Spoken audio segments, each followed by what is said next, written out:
Are we going to see you like on Shark Tank soon to take this nationwide?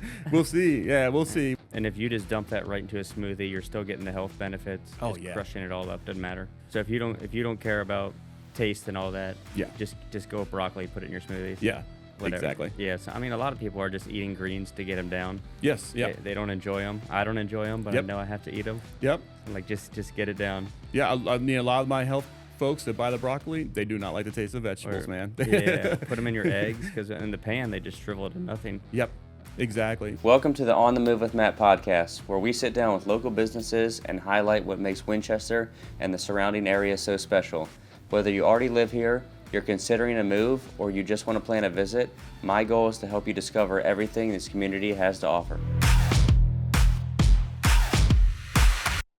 What's going on, guys, and welcome to another episode of On the Move with Matt podcast. Today I'm here with Rob DeMariano, and he is the owner of Robby Ds Lil Greens. Yep. So thanks for coming on today. Thank you for having me. Yeah, definitely. Appreciate it. We're excited to learn all about what you do. I have no idea about the subject, but can you tell us what are the Little Greens? What are these? So, and this is, 100% of what I'd say 90% of what I do is education. And it's just this. So, you know what sprouts are? Yep. Right? You have a seed, the little tail starts growing out of it. That's considered a sprout. Once that tail grows out and it starts to leaf, in the leafing stage, it's considered a microgreen. Right. And then if you let that continue to grow, it'll become a baby vegetable and then eventually a vegetable. So it's just a phase of growth of a regular plant. Right. So it's nothing special. It's just that's the part where we're harvesting. Right. The reason why we do that is that's the height of vitamins and minerals for that plant. It's pushing like crazy to try and grow. It's packed full of vitamins and minerals, and also the taste tends to be a lot better at that level. Okay. And that's the reason why a lot of it is used in fine dining. They don't really care much about the vitamins and minerals, but they do care about the taste, and that's where the taste tends to be the best. Okay.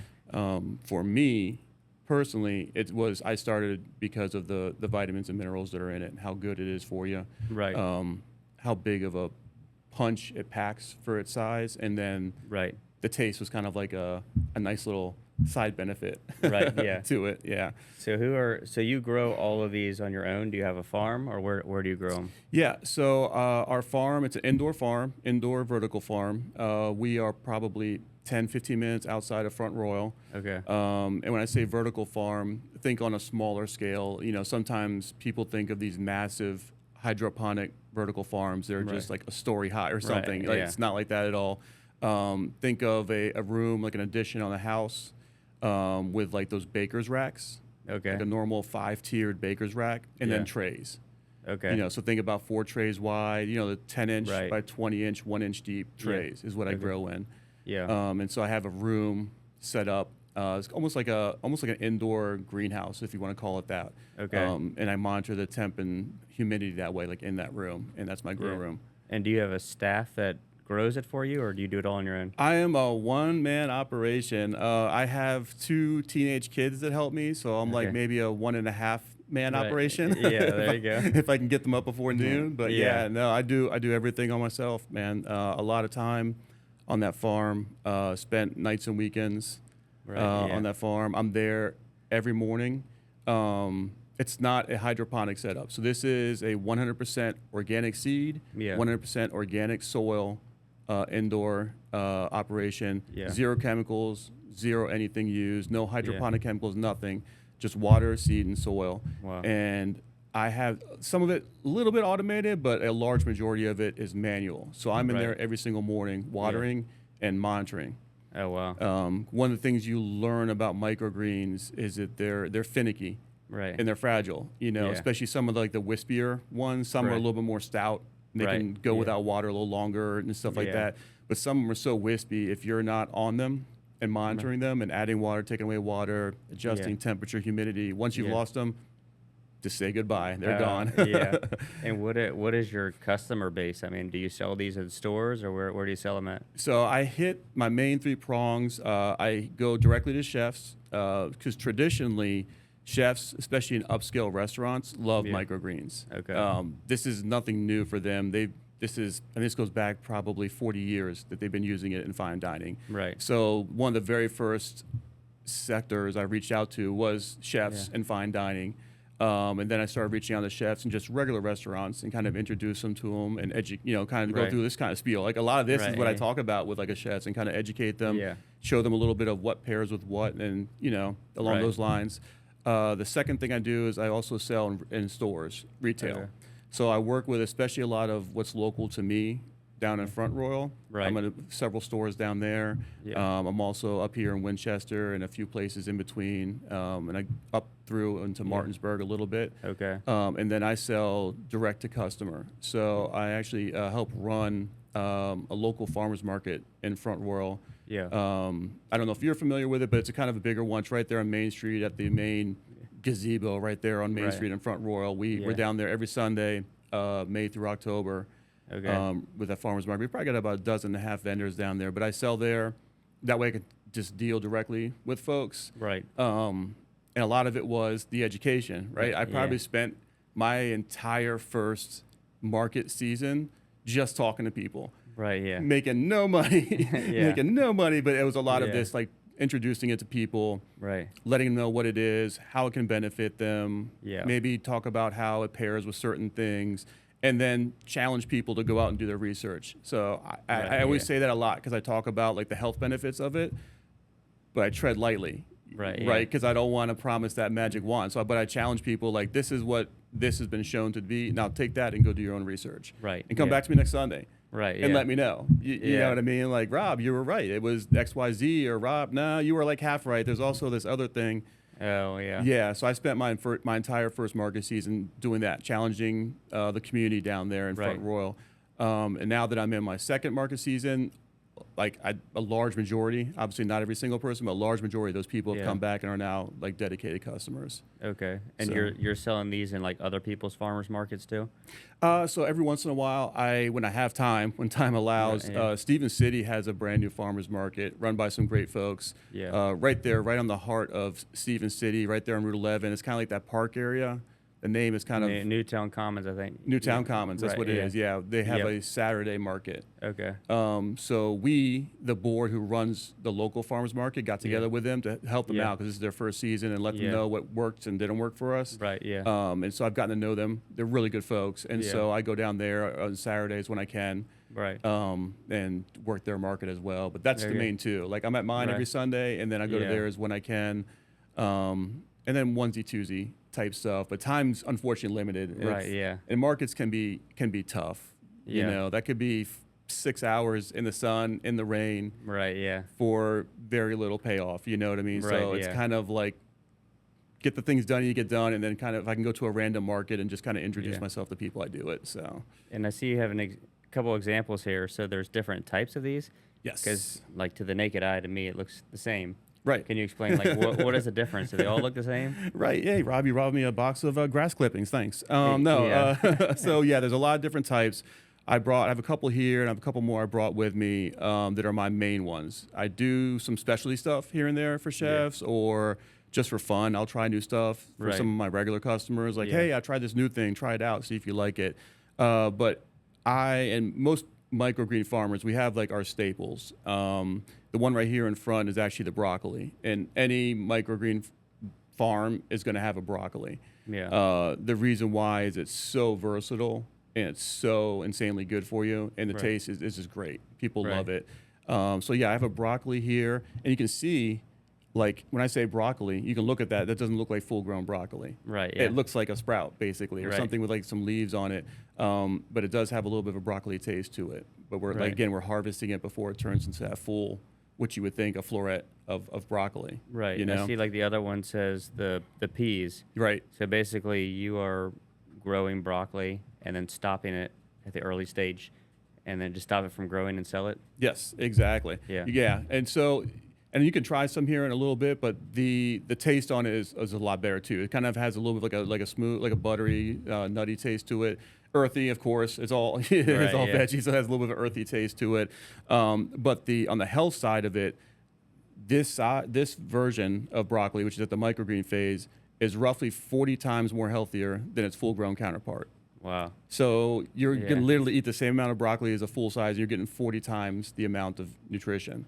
Can you just take that and dump it in your salad? Yeah, dump in your salad, salads, sandwiches, wraps, add to a soup. I tell people, whatever you normally cook, just think about this as an addition. Right. Start there. I am nowhere near a vegetarian, So I tell people, don't shoot for perfection. I mean, you're more than welcome if you want to eat microgreens every single meal of every single day, go for it. That's not me. I kind of enhance meals, like I grow a red radish. Yeah. It's kind of like a black pepper taste to it. It does phenomenal on beef products. So that's like my last thing I put on my cheeseburgers. Right, yeah. You don't want to cook them. Again, you can see how kind of they're delicate. So if you get a little heat around them, they're going to turn to nothing. You know what I mean? They shrivel right up. So what you do, like for the cheeseburger, cook a cheeseburger, do all the things, and then wash what little bit you want on there, and you throw that on right before you throw on the bun. And you probably don't even notice it's there. Yeah, right. You won't even know until exactly. And so you again, just keep it away from heat, and you're good to go. And you want to keep them fresh too because of the nutrient levels in it as well. Right. And I'm sure that's a challenge with your business. Like your product's only going to last for so long, especially if you're not putting chemicals on it. Right. So how do you make sure you're not wasting product? So on the front end, just in general, I mean, some last a little bit longer, some a little bit less, but in general, my microgreens last about a week and a half. Which for anybody out there in the world listening to this knows that's actually a pretty darn good number. Right. A lot of the microgreens you'll buy from like a big box grocery store, you got a couple days, and they tend to be horrible quality at that, or they're slimy when you get them anyways. These I harvest every single Friday morning or Sunday morning for the markets, and I usually have them in customers' hands within about 6 hours. Oh, wow. The stuff you get in stores, it's already a week old before you even get your hands on it. That's why they're always like mushy and stuff in the stores and kind of gross.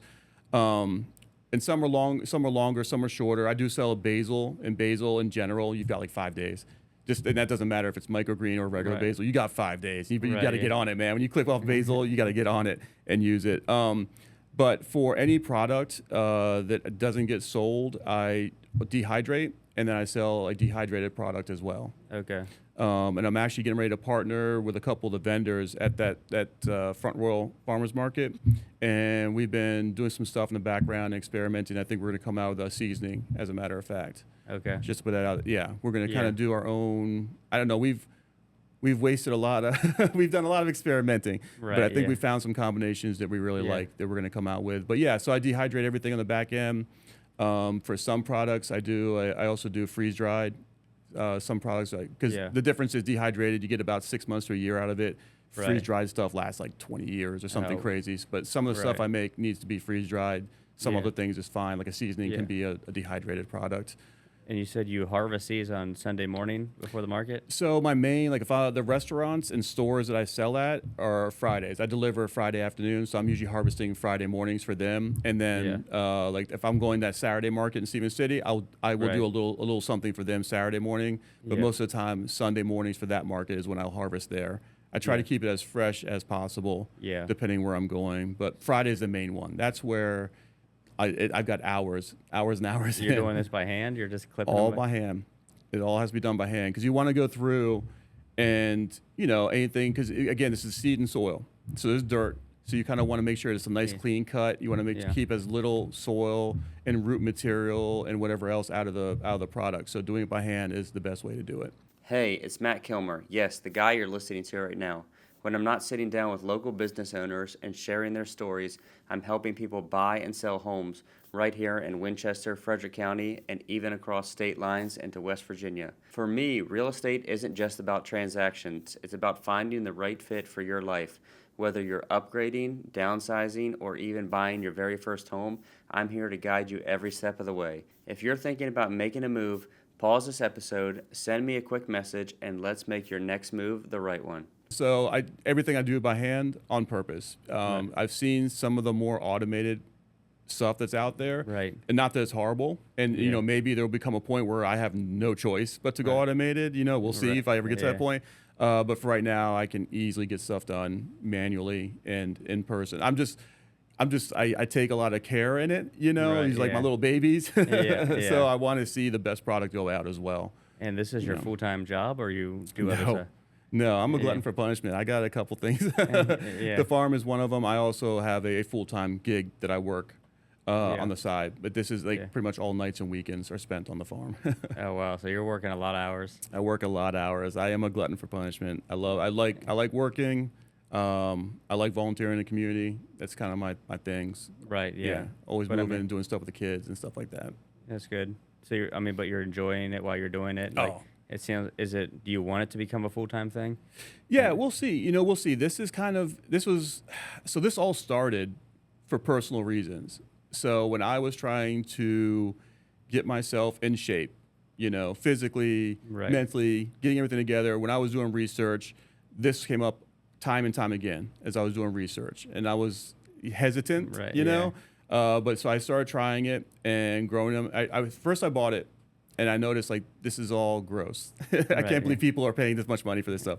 So then I said, well, let me try and grow it myself, because a lot of people in the forums are saying, trust me, you don't want to buy stuff in stores. Try it. So I started growing it myself, and I instantly started feeling better. Right. Yeah. In a lot of different ways. The brain fog was kind of going away. Physically, I was feeling better. So I was like, so then I would stop taking them, and I was like, I'm feeling worse again. I get back on it, like I'm testing it out to make sure I'm not giving myself like a placebo effect. Right. Yeah. And then I started realizing that, wow, this is a thing. Like, and the whole time I'm eating it, not that I was ever adverse to veggies, but like I actually enjoyed eating them. Right. It wasn't like something I was having to force myself to eat to get healthy. Right. Yeah.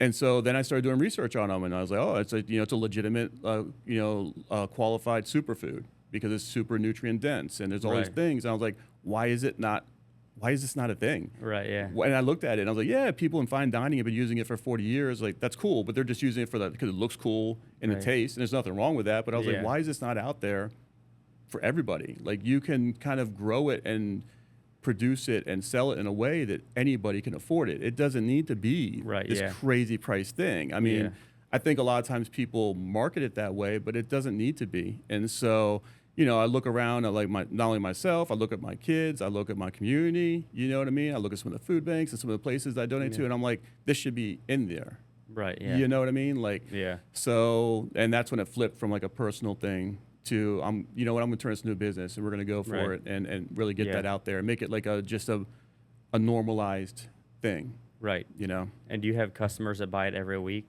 Like, Yes. can you buy online, or?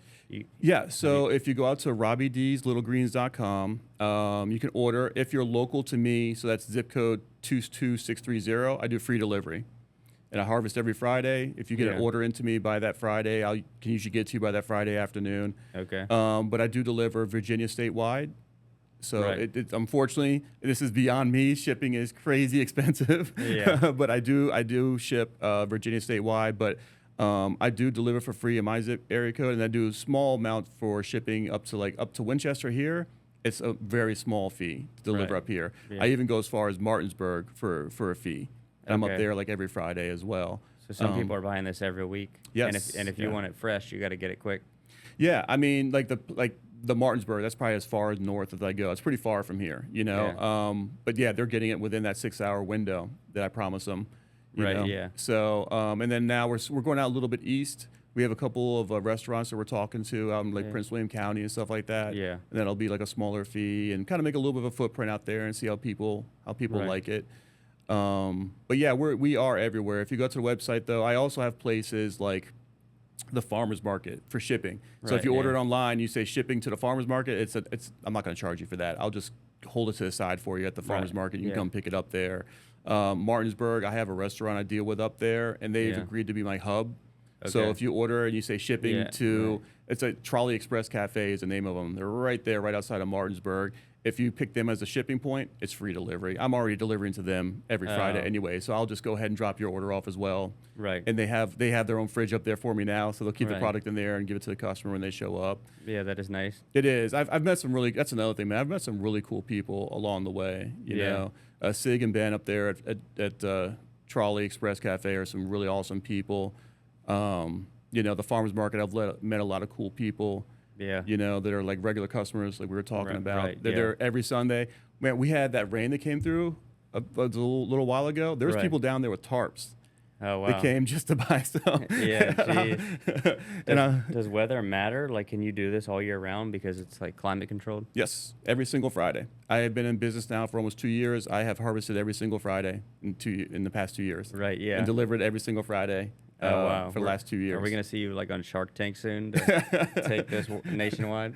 We'll see. Yeah, we'll see. I have some plans. That's an ambitious one. I do have some other plans, a couple steps before that, but yeah. Yeah, we'll see. And going back to what you had said about it being a main thing, I started this for personal reasons. It's kind of blown up into what it is now, which is cool. Should it ever get to that point? Sure. That would be cool, because I'm passionate about it. I love my career. I love what I do for a living outside of there. But this is really a pretty big passion project. And, it's something that and I have 2 teenagers who hate everything. So this is one thing, the 3 of us can work on stuff, and we all have a lot of fun. We love getting our hands dirty and planting stuff. We love getting our hands dirty and harvesting stuff. So it's kind of a cool thing. You can do together. Yeah. Family time. Exactly. So, but yeah, it would be cool to get to that point. You know, if I get to that point where I have to make that decision, like, do I have to do this full time now or not? I welcome that. Welcome that day for sure. And can you go on vacation ever, or who would take care of this? Vacation is I go out to the backyard and hang out. So I do have a couple of friends of mine who are cool enough to come through. And I can kind of show them what to look for, and they can water for me, and I've shown them how to water. Yeah. But my vacations are pretty limited. Yeah. Especially when you're starting the business, like it's young and it's you doing all the grinding. So I'm sure that's hard to get away. Yeah, it is hard to get away. I do actively. That's the other thing. I do love it, so I will sometimes burn myself out a little bit, but not realizing it because I'm loving it the whole way. Right. Yeah. But I'll get to a point where I'm like, oh yeah, no, I need to rest. I need to take some time away. So I'll take a few days away and have a friend of mine look it over. Or even the teenager will step up sometimes for me. Right, If I need to get away. So, but yeah, that's one of the tough parts about loving it though. Right. Yeah. Burn up will sneak up on you, and you don't even realize it. What are the challenges that you faced being an entrepreneur now? I'll say, so I got my business degree many, many moons ago, and I always wanted to be in business myself. I always wanted to be an entrepreneur. I just never went that route until this business. So I kind of had a pretty darn good idea of the hurdles that were ahead of me. Right. So there's not really anything that's come out of left field. There really hasn't. It's been a lot of expected stuff. Now, I'm sure sooner or later I'm going to get some crazy, like, what? Is that even a thing? But I love it when that happens, man. That's the kind of chaos I like, I guess. Like having to figure out that type of issue on a fly, or something crazy on the farm, or from the business aspect, or something like that. I enjoy it. Yeah, I enjoy it. You're kind of up for the challenge. Yeah, I am, man. Even when it sucks, it doesn't really suck. Right. Yeah, that's good. And do you offer other products too, or is this it? So as of right now, I offer a broccoli. The peas right here. I offer 3 different types of radishes: a red radish, a daikon radish, and a mixed. I also offer 2 different types of basil, and I also offer like a little bit of a salad blend every once in a while. I'm also doing that dehydrated product. So pretty much all of those things in dehydrated form, I have ready to go. The seasoning, like I said, that's been kind of like just a fun project working with other people in the farmer's market. You know what I mean? That should be out maybe in the next few months. We'll see what goes with that. But that'll be sooner or later that'll come out. That's kind of like a bunch of busy people getting together for a side project, right? So that can take a week or that can take a year. You know what I mean? Exactly. So there'll be some seasonings at one point. We do also have this has been my baby too, and it's been almost since day one. Literally, I've been in business for almost 2 years. This has probably been about a year and a half in the making. I am actually releasing a microgreen broccoli beverage. Okay. Before you get grossed out, let me explain it real quick. So this is a 12-ounce beverage. It is pineapple and apple juice based. So I want you to think about it from that point of view. Think about it from I don't want it overly sweet, but think about it from a fruit juice type of perspective. Right, yeah. And it actually has the freeze-dried microgreen broccoli in there at the bottom. It's kind of, some of those drinks where they have the pieces at the bottom. You have to shake it up before you drink it. Yeah. But the flavor profile is going to be like a fruit juice. Right. Not overly sweet, 100% organic. The sweetening is monk fruit. We don't even use any artificial sweeteners or anything like that. Yeah. And it's the nutrition label's pretty long on it. I'm pretty proud of it. Right, yeah. I got it. I always joke with people that like I'm gonna trick them sometimes into becoming healthy. Right. And this is one of those products I'm really kind of hoping people really kind of check out, because I think it's really kind of, especially when it's chilled, it's a really cool, refreshing drink, something you actually enjoy drinking.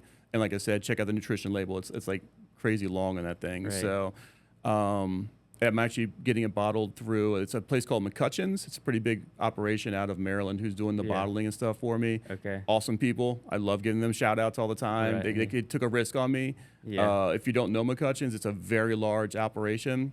They deal with the big boys. Okay. And when I came to them as a little guy, you know, like, hey, I've got my patent and I've got my paperwork, you know what I mean? Just on just a, I mean, it was really a shot in the dark. And they actually sat down and talked to me, and they took a risk on me and let me and taking me in and being one of their customers. So awesome people. I can't hype them up enough, man. McCutcheon's really good people. And so for this initial run, we're doing about 1,500 bottles. Okay. And we're gonna see what's happening. I have them. I'm going out to my loyal customers now, and then we'll start working on trying to push it out a little bit further. But for right now, for all the folks who are fans and for folks I know, that'll be the initial customers. Yeah. For it, yeah. And are these products like on the table here, are they pretty affordable or? Yeah, so I offer these in 3 different sizes. What you see here is about a 1.5 ounce container. It's only $5. Okay. That's mostly what I sell to customers there. I have a medium box. It's about 4 ounces. That's for my more dedicated customers who go through more of it. And then I've got this like massive kind of 8-ounce tub, which I will sell to customers, but mostly that's for like chefs. Right. You know, when I sell to restaurants and stuff like that, people are going to go churn through a bunch of it.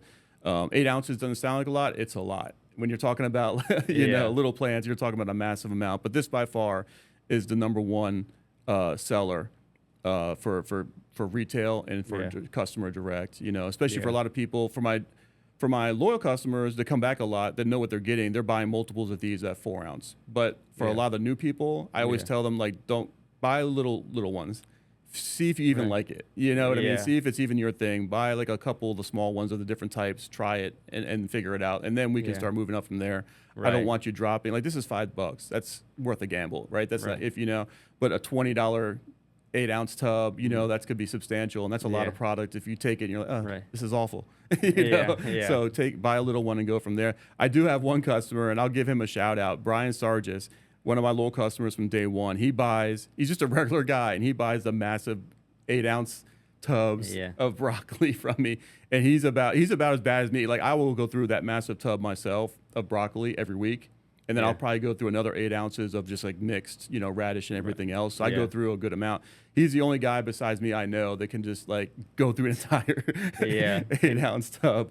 Can you eat too much of it or not really? Well, I mean, it's vegetables and it's fiber. So to each their own, you know, I mean, but as far from a nutrient standpoint or from like a toxicity standpoint, no. I mean, at the end of the day, you're talking about vegetables, right? So if you get to the point where you're eating so many vegetables that it's bad for you, you got bigger problems somewhere else, maybe. You have some issues, for sure. But no, I mean, I've been doing this now for the better part of 2.5 years, you know, personally and as a business.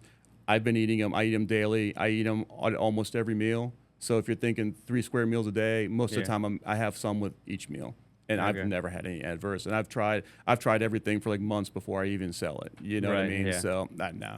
Is broccoli the most popular, would you say? Yeah. So broccoli is the most popular, again, because of just that punch it packs on the nutrition side. One of the ingredients in there, and again, I lightly talk about the health benefits, and I tell people, take what I say and go research it. Don't just listen to what I say. You know what I mean? Right. Yeah. But it has one of the compounds in there is sulforaphane, and sulforaphane, for anybody who's in the know, has been shown to remove free radicals from the body, and that also includes microplastics. Okay. It also has been shown to stop the growth in cancer tumors and actually reduce the size. Oh, wow. So I challenge people, take that and go out and research it, but that's one of the things. So people to know tend to buy tons and tons of broccoli and work that into their diets. Because it's so, the taste is really mild, it's big, and people use it a lot of times in smoothies. Okay. And so one little tip, actually speaking of that, I tell people, because the bigger the size of container, it's it's cheaper, right? The 8-ounce tub for $20 is the biggest bang for the buck as far as value. But I tell people who make smoothies, you can buy that from me, freeze it. Okay, once it's frozen, every morning if you're doing your smoothies, that's all you're buying it for. Just break off a little piece and throw it in your smoothie, and you can grind it up. Right, yeah. Don't grind it if you're going to eat them, because, you know, if you freeze a vegetable and you defrost it, it doesn't quite make it, you know, it's going to kind of become a big little, you know, mushy mess. So, but I tell people, if you're doing it in smoothies, that's a lot of what my broccoli buyers do, is put them in smoothies, is to freeze it. Yeah. And that way they can get, you know, a couple weeks out of it without any issues. Yeah. And if you just dump that right into a smoothie, you're still getting the health benefits. Oh, just crushing it all up, doesn't matter. Yeah, actually, it's actually more beneficial if you're doing it for the health benefits. It's actually more beneficial. So this actually is another side benefit of freezing it. When you freeze it, it actually breaks down the cellular wall in it. So what that means is when you consume it, it's just kind of it's releasing into your body quicker. When you actually are putting it in smoothies and you're grinding it up, you're actually doing a benefit because you've broken it all up so that when you drink it, you're not having to really break down that plant as much. It's almost immediately releasing into your body. So it's actually from a health side, it's actually better for it to be smoothied or chopped up. So if you don't care about taste and all that, just go with broccoli, put it in your smoothies. Yeah, whatever. Exactly. Yeah, so I mean, a lot of people are just eating greens to get them down. Yes. Yeah. They don't enjoy them. I don't enjoy them, but I know I have to eat them. Yep. So like just get it down. Yeah, I mean, a lot of my health folks that buy the broccoli, they do not like the taste of vegetables, man. Yeah, put them in your eggs, because in the pan they just shrivel to nothing. Yep, exactly. Right. So one of the big things I do daily with eggs, I eat eggs almost every day, is I usually will dice up some broccoli and some radish, dice it up, and I'll do scrambled eggs, put it in the eggs and mix it up, scramble the eggs and then mix it up in your eggs and then cook them. That way they don't like shrivel up on you. They're kind of like in the egg. Oh, gotcha. Yeah. Good idea. Yeah. That way you're also getting the health benefits, because when you cook them down like that, you're zapping the taste, you're zapping any nutrition. You know, you're eating a toothpick at that point. You're eating a twig. Yeah, exactly. Yeah. Yeah. So do you have any like 5-year visions, 10-year visions, or is it day by day? It's all of the above. I have some bigger plans. I have some like short, mid, and long-term goals. I also don't want to get too ahead of myself that the daily is getting left behind, because you got to have that, like, again, that every morning check-in. You have to have your mind right for that. Longer term, though, I really would like to start probably more products. Because I worked with a local ice cream shop, C&C Frozen Treats, right there on Main Street, Front Royal. And we did an actual ice cream. We actually did a microgreen ice cream. We actually did a few of them. Oh, wow. As a matter of fact. Which, again, I'm going to lose you on that, but hold on. It did taste good. So we experimented with probably about half a dozen different flavors, and we've done some other stuff. I think we have something that was actually universally good. Right. Even somebody who's not big into, veggies, because you're going to get that earthy taste. Like, there's no way about it. When you're using a fresh organic product, a vegetable like that, if you don't taste it, the earthiness, that's a bad product. So it's been zapped somehow.